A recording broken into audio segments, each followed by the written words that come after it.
네, 우리 이어서 존 칼빈 기독교 강요 함께 나가겠습니다. 10번째 챕터에 오늘부터 들어가게 됩니다. 세 번째 책의 10번째 챕터입니다.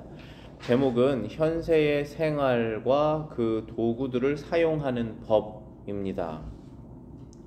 첫 번째 주제 보시면은 두 가지 위험, 잘못된 엄격함과 잘못된 방종이라고 되어 있습니다.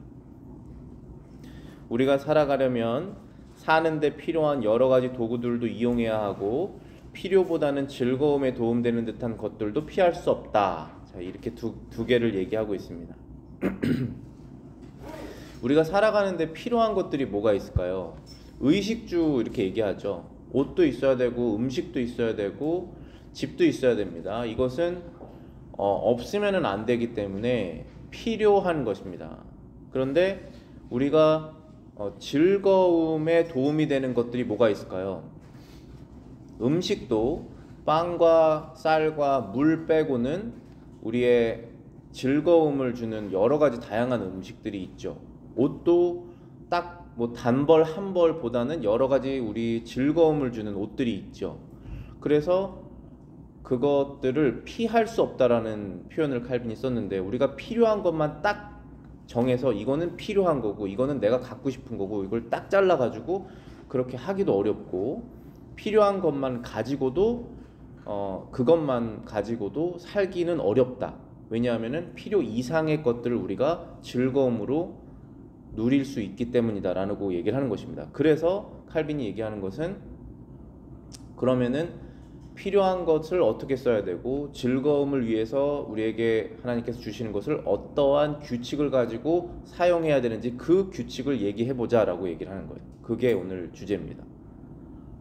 따라서 우리는 필요를 위한 것이든 즐거움을 위한 것이든 그것을 깨끗한 양심으로 이용할 수 있기 위해서 어떤 표준을 지켜야 한다. 주님께서는 다음과 같은 말씀으로 이 표준을 정하셨다. 즉 현세 생활은 주의 백성들이 하늘나라로 가려고 서두르고 있는 나그네의 생활이라는 것이다. 자, 이게 규칙이라고 칼빈이 저희들에게 제시한 거예요. 물론 성경을 기반해서 우리에게 알려주고 있는 것이죠. 어떠한 내용들이 있습니까? 성경에 베드로전서 2장 11절입니다. 사랑하는 자들아, 거류민과 나그네 같은 너희를 권하노니 영혼을 거슬러 싸우는 육체의 정욕을 제어하라. 거류민과 나그네 같은 너희, 영혼을 거슬러 싸우는 육체의 정욕을 제어하라. 저희가 한국에서 태어나서 미국으로 이민을 와서 이민자의 생활, 이방인의 삶이 뭔지 어느 정도 다 개념이 있죠. 그런데 그 개념을 어디에 적용을 해야 되냐면 사실 한국, 미국보다는 이 땅과 우리의 본향에 적용을 해야 되는 것입니다. 그래서 우리가 예수님을 따르는 크리스천이 되고 점점 더 주님을 닮아가는 삶을 사는 동안에 더 이 세상 사람들과는 합쳐지지 않는 묘하게 합쳐지지 않는 게 있지 않습니까? 우리가 그 한국 사람으로서 미국 사람이랑 살다 보면 묘하게 합쳐지지 않는 게 있잖아요. 설명하기는 어렵지만은 그런 것처럼 세상의 세상 사람들, 예수 그리스도와 관계없는 사람들과 천국을 사랑하고 기다리지 않는 사람들과 우리 그리스도인들은 묘한 벽이 생깁니다. 그러면서 우리는 이 땅에서 내가 내 시민권을 갖고 내 집에서 내가 버는 돈으로 내가 생활하며 살지만 이 땅에서 마치 나그네와 같은 생활을 살 수밖에 없다는 것입니다. 그게 성경에서 우리를 정의를 거예요. 너희들은 나그네다. 너희들은 거류민이다. 잠시 이 땅에 머물다가 다시 본향으로 갈 사람이다. 그렇게 얘기를 하고 있는 것입니다. 그렇기 때문에 영혼을 거슬러 싸우는 육체의 정욕을 제어하라. 즉 여러분들 안에 있는 성령으로 거듭난 영혼과 옛사람의 정욕, 이 정욕은 이 땅, 영혼은 하늘, 이 두 가지가 싸우는데 그 정욕을 제어해라. 왜냐하면 너희들이 갈 곳은 본향이고 너희들은 이 땅에 영원히 살 것이 아니기 때문이다 라고 말하고 있는 것이죠. 히브리서 9장 11장 9절 10절입니다. 믿음으로 그가 이방의 땅에 있는 것 같이 약속의 땅에 거류하여 동일한 약속을 유업으로 함께 받는 이삭 및 야곱과 더불어 장막에 거하였으니 이는 그가 하나님이 계획하시고 지으실 터가 있는 성을 알았음이라. 아브라함이 이방 땅으로 갔습니다. 아브라함은 갈대아 우르에서 출발해서 서쪽으로, 서북쪽으로 이렇게 이동하다가 지금 팔레스타인 땅인 약속의 땅에 거하게 됐습니다. 그런데 아브라함은 외국인이죠. 이스라엘 지방의 그 사람이 아니라 원래는 이라크 지방이잖아요. 그쪽에서 이렇게 올라간 것이거든요. 여러분들 보시면 지도에서 이쪽 이라크 지방에서 이렇게 올라간 것이죠. 가나안 땅으로. 그러니까 외국인입니다. 근데 그 땅을 이제 차지하게 하신다는 거예요. 갑자기 아브라함에게 네가 둘러보는 이 땅이 이제 너의 땅이 될 것이다. 둘러본 땅 처음 보는 땅이고 둘러봤을 때 다 외국인만 있는데 이 땅이 이제 너 땅이다. 너의 자녀들이 이 땅을 차지하게 될 것이다. 그리고 이제 500년 뒤에 그 땅을 실제로 주시잖아요. 애굽 생활, 노예 생활 400년 그거 끝나고 광야 생활 지나서 500년 뒤에 그게 이루어지죠. 그런데 하나님께서 이제 이 땅이 너의 나라, 너 땅이 될 것이다 라고 말씀하신 것입니다. 그렇지만 아브라함은 그 땅이 자기가 영원히 이 땅에서 거할 그 땅이라고 생각하지 않았다는 것이에요. 여기에서 이삭과 야곱과 더불어 장막에 거했다. 장막은 텐트입니다. 텐트는 언제든지 접어서 다른 곳으로 이동할 수 있는 거주 시설이잖아요. 왜 이동합니까? 여기가 내 땅이 아닙니다. 결국은. 그래서 이동할 수 있게 텐트를 치는 것이죠. 10절에 보시면은 그가 하나님이 계획하시고 지으실 터가 있는 성을 바라봤다. 여기 성이 어디입니까 지금? 하나님이 계획하시고 지으시는 성, 천국에 있는 성입니다. 그거를 바라봤다는 것이죠. 그래서 저와 여러분들이 이 똑같은 마인셋으로 아브라함이 갖고 있었던, 우리의 믿음의 조상인 아브라함이 갖고 있었던 마인셋으로 이 세상을 산다면 마치 텐트 치고 사는 사람처럼 살아야 된다는 것이죠. 그게 필요한 것을 사용하는 원칙이든 내가 좋아하는 즐거움을 즐기는 것을 하는 원칙이든 간에 동일한 원칙은 바로 이것이라는 것입니다. 언제든지 주님의 부르시는 그 땅으로 갈 준비를 한 상태에서 살아가는 것이죠. 그렇게 되면은 좀 짐도 줄겠죠. 그렇게 되면은 내 마음이 어떠한 내가 정말로 좋아하는 그 물건에 이 어태치된 것이 좀 떨어지겠죠. 언제든지 버리고 갈 수 있는 것이니까. 그래서 내 마음에 이거는 진짜 못 버리겠다. 이것까지는 내가 하고 가야겠다. 아니면 저기는 한번 가봐야겠다. 뭐 이건 한번 먹어봐야겠다. 아니면 이 정도까지 내가 뭔가를 잃어봐야겠다라고 하는 그런 마음이 조금씩 더 없어지겠죠. 어차피 우리는 천국으로 갈 사람들이니까. 이것이 그리스도인들이 이 세상을 사는 기본 원칙이다라고 얘기하는 것입니다. 만약 우리가 이 세상을 그저 지나가기만 해야 한다면 현세의 좋은 것들을 우리가 갈 길을 방해하지 않고 오히려 돕는 범위 내에서 이용해야 한다는데 의심의 여지가 없을 것이다. 이 세상을 그저 지나가기만 해야 된다면 그게 우리죠. 지나가는 사람입니다. 현세의 좋은 것들을 우리가 갈 길을 방해하지 않고 오히려 돕는 범위 내에서 이용해야 한다는데 의심의 여지가 없을 것이다. 저와 여러분들이 이제 똑같습니다.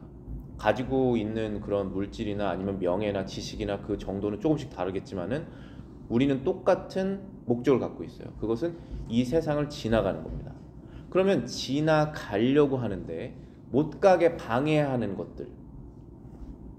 근데 그게 아이러니하게도 하나님께서 우리를 사랑하셔서 주시는 것들이에요. 그 주시는 것들이 좋은 것들이 뭐가 있죠? 제일 처음에는 생명, 이거 주신 것이죠. 건강 주신 것이죠. 우리에게 주신 여러 가지 달란트, 가족, 배우자, 자녀, 그리고 물질, 시간, 이거 다 주신 것입니다. 근데 이것들을 사용해서 천국 들어갈 준비를 해야 되는데 우리가 이것들 때문에 이것들 하나님께서 우리에게 사용하라고 주신 것들 때문에 천국을 빨리 가려고 하는 나의 마음이 방해가 된다면 그거 잘못된 것이죠. 그래서 천국을 빨리 가는데, 천국 가는데 준비하는데 사용해야 된다라는 것입니다. 그래서 방해가 됐을 때 이건 잘못 사용되고 있구나라는 것을 깨달아야 된다는 것이죠. 고린도전서 7장 30절 31절입니다. 매매하는 자들은 없는 것 같이 하며 세상 물건을 쓰는 자들은 다 쓰지 못하는 자 같이 하라. 세상의 외형은 지나감이라.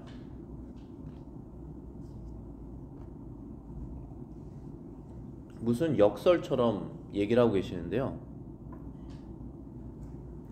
물건을 사고 파는 사람은 마치 물건이 없는 사람처럼 행동을 해라. 이렇게 얘기하신 것이고, 세상 물건을 하나님께서 주셔서 그거를 우리가 사용을 할 때 다 쓰지 못하는 사람처럼 해라. 그게 무슨 말일까요? 그리고 그거에 대한 해석이 이유가 써 있죠. 이 세상의 외형은 지나갑니다. 그러니까 하나님께서 우리에게 주시는 모든 물건들, 물질들은 다 없어지는 것이고, 그 물질들을 이용해서 행동하는 목적만 남는다는 것이죠. 우리가 하나님께서 굉장히 많은 돈을 갑자기 주셨어요. 그럼 그것을 가지고 내가 천국 들어가는데 마음에 방해가 된다면 잘못 사용하고 있는 것이죠. 하나님께서 그것을 주셨는데도 불구하고. 그래서 그걸 가지고 어떻게 하면은 더 내가 천국에 들어갔을 때 나에게 상급으로 남을까? 어떻게 하면 더 하나님께서 나를 기뻐하시게 하시는 방법으로 내가 이것을 잘 사용할까라는 생각을 가지고 사용할 수 있다는 것입니다. 여기에서 세상 물건을 쓰는 자들은 다 쓰지 못하는 자 같이 해라 라고 했는데, 그럼 세상 물건을 다 쓰는 자처럼 행동하는 것은 뭐길래 하나님께서 그렇게 하지 말라고 하셨을까? 그거는 어떤 것이냐면 오용하는 거예요. 오용. 그래서 영어 표현으로는 abuse라고 말하잖아요. 이 원어를 찾아봤더니 abuse라는 단어로 사용이 되더라고요. 그러니까 물건을 중독되는 거죠.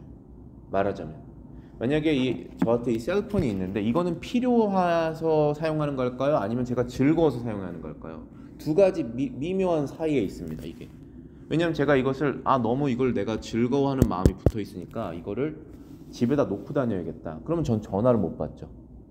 사람들과 이메일을 빨리빨리 주고받아야 되고 문자를 주고받아야 되고 할 수가 없죠. 그건 필요의 영역에 있습니다.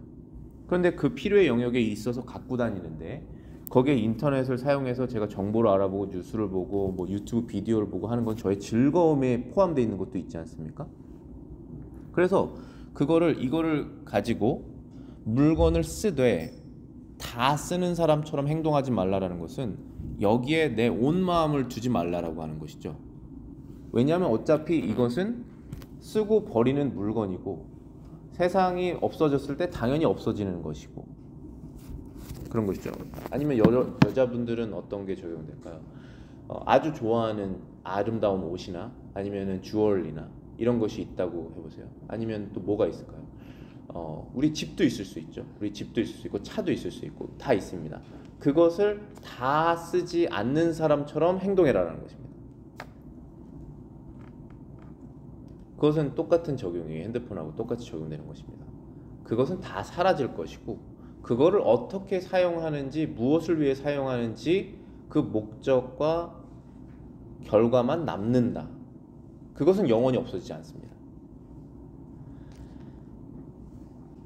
지난주에 이 도명학 선생님 오셨잖아요. 그분이 이제 북한에 있는 사람들이 이렇게 브레인 와시 돼가지고 속아서 영생이라고 하는 개념을 이 북한 정부가 사람들에게 알려주는데 어떤 식으로 알려주냐면은 너희가 당에 충성을 다하면 너의 이름이 영원히 남는다. 절대 너의 이름이 잊혀지지 않을 것이다. 그래서 너는 사라지는 것이 아니라 영원히 기억되는 것이다 라고 얘기를 하더라고요. 그게 영생의 개념이래요. 그래서 영생을 사람들이 다 추구하는 마음이 있습니다. 그게 성경에 써 있어요. 사람들은 영생을 사모하는 마음이 있다라고 써 있잖아요, 성경에. 그래서 그것을 자극해서 거짓말로 속인 것입니다. 그래서 자기가 당을 위해서 우크라이나에 가서 싸워서 자기 목숨 걸고 죽으면서 북한 정부 만세 이러면서 죽을 수 있다는 것이에요. 그게 그렇게 생각을 한다는 거예요, 실제로. 왜냐하면 자기의 이름이 영원히 그 북한 정부 안에서 남기 때문에.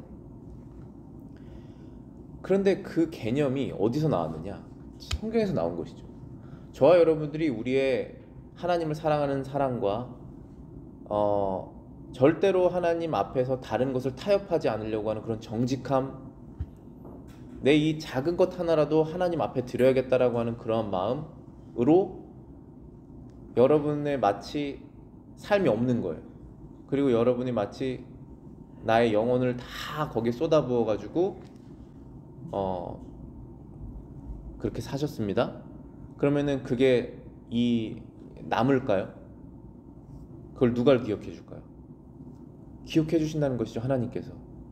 예수님께서 우리의 그 삶을 기억해 주신다는 것입니다. 너 그렇게 했었지, 그때. 아무도 인정해 주지 않았지만 너 그렇게 했었지. 그 결정 내가 너 왜 했는지 내가 알고 있다.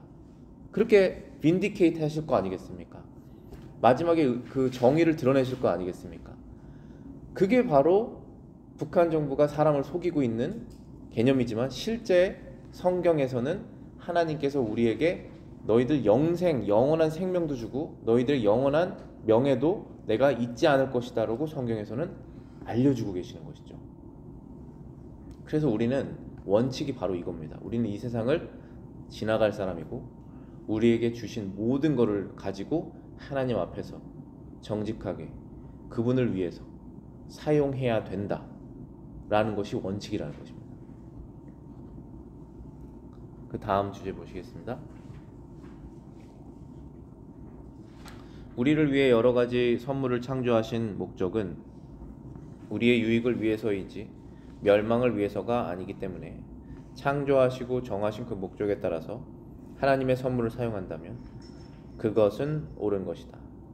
이 목적을 열심히 바라보는 사람은 가장 바른 길을 걷게 될 것이다. 하나님께서 우리에게 주신 것들은 우리를 망하게 하려고 주신 것이 아닙니다. 그래서 주신 목적에 따라서 선물을 잘 사용한다면 그것은 옳은 것이다. 그리고 그 사람은 바른 길을 갈 것이다.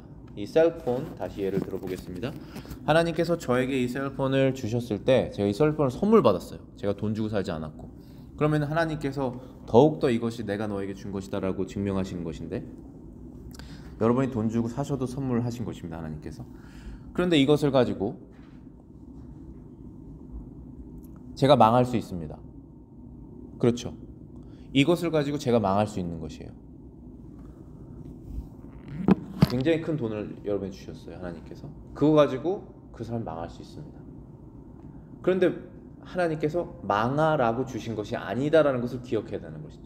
이것을 날 유익하게 되라고 주신 것이구나, 잘 사용해야겠다 라고 생각해야 되는 것이죠. 그래서 그 목적을 가지고 열심히 하나님을 바라보면서 결정을 했을 때 그 사람은 옳은 길을 갈 것이다. 하나님께서 음식을 창조하신 이유는 우리의 필요와 즐거움 때문이다. 의복의 목적은 필요뿐 아니라 외모와 예절을 위한 것이다. 나무의 열매는 필요뿐 아니라 아름다움과 좋은 향기다. 그러니까 하나님께서 굉장히 드라이하게 아무런 감정 없이 너가 필요한 것은 이거다, 넌 더 이상 필요 없다, 넌 즐거움을 느낄 필요도 없다, 그렇게 하시지 않습니다. 오늘 마더스데이라서 우리 교회에서 꽃을 가져왔어요. 여러분들 가지고 집에 가실 때 하나씩 장미꽃 예쁜 거 가져가세요. 그런데 장미꽃이 우리에게 필요가 있습니까? 없어도 되는 거 아니에요, 저거? 없어도 살 수 있으면 필요한 거 아니죠. 그런데 하나님께서 주신 건 맞지 않습니까? 우리의 즐거움을 위해서 주신 것입니다. 그러면 그것을 우리는 잘 사용하면 되는 것이죠. 옷도 필요한 것은 잠잘 때 입을 것 하나, 나갈 때 입을 것 단벌, 그게 필요라고 말할 수 있지 않습니까? 그렇게 사는 게 중들이잖아요. 다른 거 다 필요 없다. 더 이상 많은 거 갖고 있으면 내가 새 속에 빠진다. 속세에. 그래서 다 버리고 산으로 들어가자. 그게 하나님이 원하시는 건 아닙니다. 세상에 속해서 우리는 세상 사람들과 사는 거예요. 그렇기 때문에 하나님께서 필요한 것도 주시고 우리에게 즐거움을 위한 것도 주신다. 주시는 분은 하나님이시다 라는 것입니다. 시편 104편 15절입니다. 사람의 마음을 기쁘게 하는 포도주와 사람의 얼굴을 윤택하게 하는 기름과 사람의 마음을 힘있게 하는 양식을 주셨도다.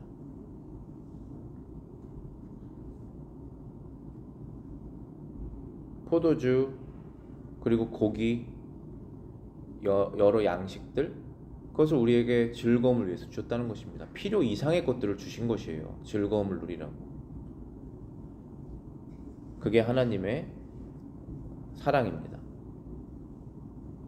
선물을 주신 분을 주시하면 편협한 마음과 방종을 막을 수 있다. 정욕을 다스리는 한 방법은 하나님께서 우리를 위하여 만물을 지으신 뜻이 우리가 창조주를 인식하고 인자하심에 감사하는 데 있음을 확인하는 것이다. 우리의 육신의 정욕을 다스리는 방법은 하나님께서 이 모든 것을 우리에게 주실 때 감사하고 그분의 인자하심을 깨달으라라고 이걸 주셨구나라는 걸 깨달을 때 정욕을 절제할 수 있다는 것입니다. 로마서 13장 14절입니다.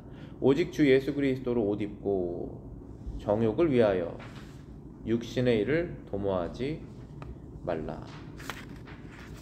예수 그리스도의 옷을 입었을 때에만 정욕을 위해서 육신을 도모하지 않습니다. 여러분들 지금 저와 여러분들이 지금 예수 그리스도의 옷을 입고 있는 것입니다. 그 뜻은 늘 그분이 계신 곳을 바라보는 것이죠. 그분이 나를 위해서 죽으신 이유가 죄 때문이라는 것을 기억하는 것입니다. 그 옷을 입고 있을 때 우리의 그리스도를 향한 믿음의 옷을 입고 있을 때 우리는 정욕을 위한 일을 도모하지 않습니다. 영생에 대한 갈망도 우리의 외적 생활을 바르게 결정한다. 현세 생활을 무시하고 하늘 영생을 명상하는 것보다 더 확실하고 올바른 길은 없다. 의복에 대한 관심이 크면 덕에 대한 무관심도 크다. 라는 카토의 말은 진실이다. 될 수 있는 대로 자신의 쾌락에 빠지지 말라. 방탕한 것은 입에 담지도 말라. 도움 주는 것이 장애물로 바뀌지 않도록 열심히 경계하라. 의복에 대한 관심이 크면 덕에 대한 무관심도 크다라고 말한 사람이 아마 그리스도인이 아닌 것으로 알고 있어요. 그냥 일반 사람들도 그렇게 생각한다는 것입니다. 옷에 대한 관심이 크면 자신의 영혼에 대한 관심, 그 속사람에 대한 관심이 적어지는 것이죠. 건강에 대한 관심이 너무 지나치게 크면 속사람의 건강, 영혼의 건강을 덜 중요시하게 생각할 수도 있습니다. 그래서 성경에서도 몸을 위한 운동이 너희들에게 조금 유익하지만 영혼에 위한 것은 훨씬 더 유익하다라고 얘기하시잖아요. 그래서 도움을 주는 것이 장애물로 바뀌지 않도록 열심히 경계해라. 여러분들이 천국을 향해서 바라보는데, 향해서 가는데 필요한 것들, 도움되는 것들 하나님께서 주시는데 그것들로 인해서 오히려 천국 가는 길이 방해받지 않도록 경계해라는 것이죠.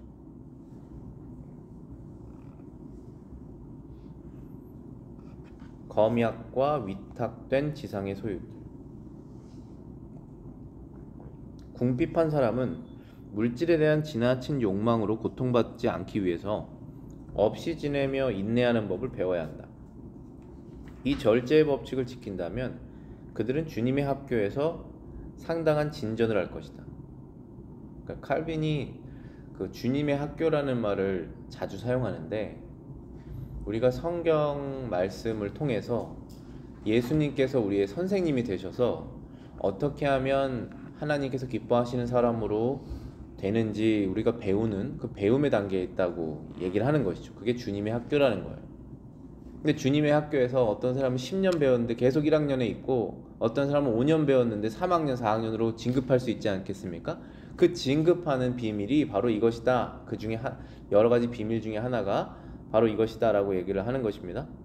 그것은 우리가 세상에서 하나님께서 궁핍한 상황을 주셨을 때 그 궁핍함 할 때 인내하는 법을 배워야 된다. 물질에 대한 지나친 욕망으로 고통받지 말아야 된다. 그러면 우리가 신앙 안에서 진전할 것이다. 이렇게 얘기하는 것입니다. 그러면서 조금 더 구체적인 그런 예시를 드러났어요. 이게 어떠한 것인지, 어떠한 마음인지. 초라한 옷을 부끄러워하는 사람은 값비싼 옷을 자랑할 것이요. 빈약한 음식으로 만족하지 못한 사람은 거창한 음식이 주어졌을 때 무절제할 것이고, 궁핍과 비천한 처지를 마지못해 참기는 하지만 마음이 평온하지 못한 사람은 명예를 얻을 때 반드시 교만해질 것이다. 그러므로 우리는 어떠한 형편에도 처할 수 있도록 배우자. 즉 하나님께서 우리에게 원하시는 것은 이것입니다. 아주 화려하고 아름다운 옷을 하나님께서 주실 수 있고 그럴 때가 있는데 그때에 그것을 자랑하지 않도록 우리를 준비시키신다는 것이죠. 아주 좋은 음식을 우리에게 주실 하나님께서 준비를 하시는데 그 전에 우리의 마음을 빈약한 음식으로도 감사해야 하는 것을 연습시키셔서 그렇게 거창한 음식이 주어졌을 때 무절제하는 그런 사람이 되지 않도록 준비시키신다는 것이죠. 궁핍한하고 비천한 처지를 마지못해 참기는 하지만 마음이 평온하지 못한 사람은 명예를 얻을 때 반드시 교만해진다라는 것입니다. 그래서 교만해지지 않도록 명예를 곧 주실 것인데 이제 그때가 하나님께서 오면 우리를 높이실 것인데 그때에 교만해지지 않도록 비천한 상태, 궁핍한 상태에서 평온하게 지내는 것을 연습시키시다는 것입니다. 그렇기 때문에 빌립보서 4장 12절 말씀이 우리에게 가이드가 되는 것이죠. 비천에 처할 줄도 알고 풍부에 처할 줄도 알아. 모든 일, 곧 배부름과 배고픔과 풍부와 궁핍에도 처할 줄 아는 일체의 비결을 배웠더라. 처할 줄 안다는 게 무슨 뜻일까요? 그 상황에서도 어떻게 살아가는 방법을 안다는 것입니다. 그 상황에서도 마음을 하나님께 어떻게 드릴 줄 안다라는 것입니다. 난 그것도 할 수 있어. 나는 이것도 할 수 있어. 그겁니다. 하나님께서 우리에게 갑자기 어려운 상황을 주셔서 비천한 상황에 처하게 하셨습니다. 그러면 우린 준비하고 있어야 돼요. 난 그렇게 살 수 있습니다. 할 수 있다는 것이에요. 그런데 갑자기 너무나 큰 것을 주셨어요. 우리에게. 그러면은 나는 그건 준비 못해. 아직 그럴 준비가 안 됐습니다. 그런 명예 제가 핸들할 준비가 안 됐어요. 그런 부 핸들할 준비가 안 됐습니다. 그럼 또 안 되는 것이지 않습니까? 우리의 직업이 이 나라의 대통령이든 정말 보잘것없는 사람들이 인정해주지 않는 그런 직업을 하든지 간에 다 할 수 있어야 되는 것입니다.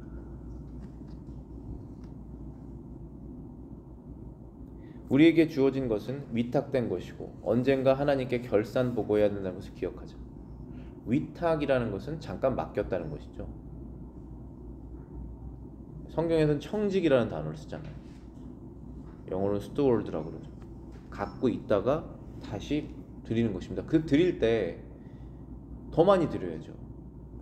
주신 거는 하나지만 드릴 때는 5배, 10배를 드리려고 하는 마음을 갖고 있어야 되는 거죠. 그것이 물질이든 영혼적인 것이든 주로 영적인 것을 의미하는 것이에요. 성경에서는.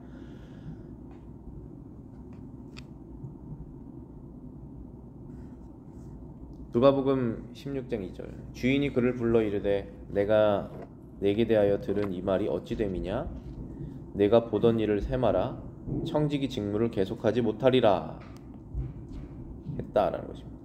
그래서 이 사람이 이제 청지기 직무를 뺏겼습니다. 잘 관리를 하지 못해서. 하나님께서는 무절제와 자만과 거칠애와 허용을 미워하시는 분이라는 것을 기억하자. 하나님께서는 어떠한 즐거움이라도 마음을 정절과 순결에서 멀어지게 하시는 것을 비난하신다.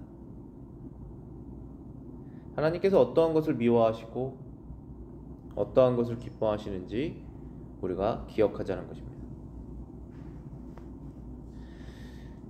6번째 주제입니다. 주의 부르심이 우리의 생활 방식의 기초이다. 마지막으로 우리는 주님의 부르심에 주의해야 한다. 왜냐하면 인간의 본성은 끊임없이 타오르며 계속 변덕스럽고 여러 가지 것을 한 번에 차지하려고 하는 야심이 크기 때문이다. 따라서 하나님께서는 우리의 어리석음과 경솔함으로 만사가 혼란에 빠지지 않도록 각 사람에게 특유한 생활 방식과 의무를 지정하셨다. 그리고 그것을 소명이라고 부르셨다. 때때로 사람이 하나님께서 주신 소명 이외에 겉보기에는 칭찬할 만한 일을 해보려고 할지도 모른다. 그러나 사람들의 눈에 어떻게 보일지라도 그런 사람은 하나님의 보좌 앞에서 버림을 받을 것이다. 그런 사람의 삶은 모든 분야 사이에 조화가 없을 것이다. 자, 이게 무슨 뜻인가 저도 가만히 생각을 해봤을 때 이 문장이 설명을 하는 것 같아요. 때때로 사람이 하나님께서 주신 소명 이외에 겉보기에는 칭찬할 만한 일을 해보려고 한다. 그러니까 하나님께서는 저와 여러분들에게 어떤 자리를 마련해서, 제가 이 공간이 적어서 못 썼는데 칼빈은 이 표현을 보초 서는 거라고 표현을 했어요. 그러니까 딱 그 보초 서는 사람은 그 초소에 가만히 서 있어야 하잖아요. 거기에서 움직이면 안 되죠. 움직이는 순간 적이 들어올 수 있잖아요. 나는 저 초소가 더 좋아 보여, 그래서 저쪽을 가면 여긴 비지 않습니까?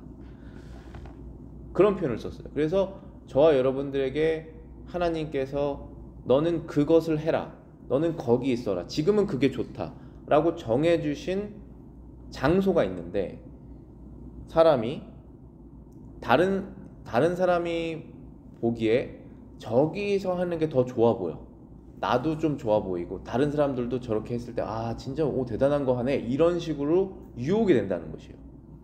그래서 변덕스럽고 욕심 있는 마음으로 내 소명 이외의 것들을 관심을 갖게 된다는 것이죠. 그런데 그런 식으로 자꾸 하다 보면 하나님께서 버리신다라는 것입니다.